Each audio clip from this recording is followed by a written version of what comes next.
Nous avons l'information, mais la vraie lutte est dans l'ombre. La vraie lutte même est dans l'ombre. Les pions sont en train d'être déplacés là et là et là et là. Mais il y a un principe causal. Il y a une causalité qui va être une évidence. C'est l'implication de la population ou du peuple togolais pour mettre maintenant la lumière sur ce qui se passe dans l'ombre. Sinon les jeux vont avancer comme ça dans l'ombre. Il faut que quelque part le peuple puisse comprendre que là où c'est arrivé, il faut que nous aussi nous mettions à la pâte et voir ce que ça va donner. Mais si le peuple reste inactif, bon, les acteurs vont jouer. Les acteurs vont jouer, mais étant seuls, ils vont faire ce qu'ils peuvent de par leur force et tout ce qu'ils ont comme prérogative.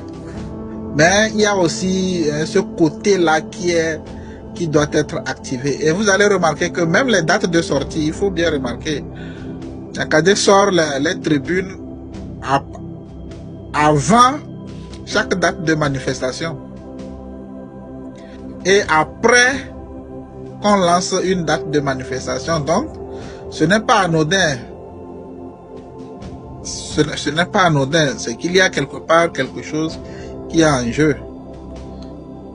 Ex-femme, ex-mari, ex-épouse, ancien mari, militaire, ministre des armées, les racines étant ancrées dans la famille, ayant même hérité de l'armée, je peux même dire de l'armée de son mari, de son défunt mari, tout.